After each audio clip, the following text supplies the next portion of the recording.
So recently, Brother X, and there is a Brother X here, he sang earlier as part of our worship team. He sent to me this post about sequoias.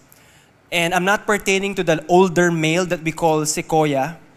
Nge, corny! I am talking about sequoia trees. Can we show them? Ayan. All right? Sequoia trees. And you know, these trees are very resilient. They can live through floods, fires, droughts, and any other calamity that normally in an animal plant or other trees will not survive, but they can. You see how massive they are. In fact, people think na kaya sila nakaka-survive from all of those things because they're just so huge. I mean, think of it. I don't know if you see it, that this is the person, that's the tree. Now, one day, an engineer studied sequoias. And here's what he learned. That a sequoia tree would more or less be 300 feet tall, and its roots would be around 6 to 12 feet deep. Now, I don't know if you caught that, but looking at it from an engineering perspective, according to this guy, it does not make sense. It's impossible for a 300-foot tall tree to only be held up by roots that are 6 to 12 feet deep. Parang hindi kaya. It doesn't make sense. But here's what he found interesting. Sequoia trees survive a lot of things. As I mentioned, they live through all of different calamities and they live a long life. They survive, but they survive not alone.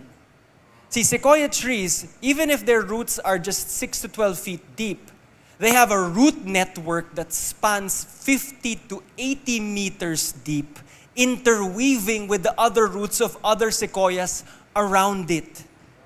And it is this interconnectedness of their roots that they're able to share water, nutrients, and structural support.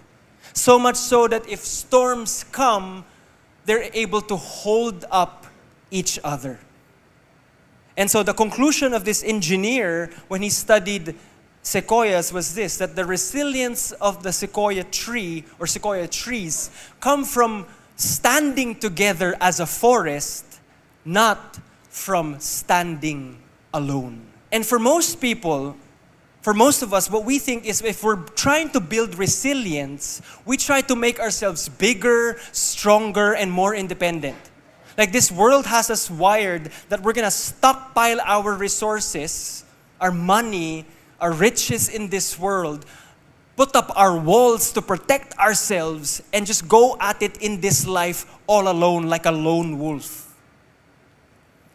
But if you look at nature, the most resilient systems are interconnected systems in nature that you would see. Perhaps in order for us to survive and thrive in this life, it is a matter not based on self-sufficiency, but based on resiliency built on community.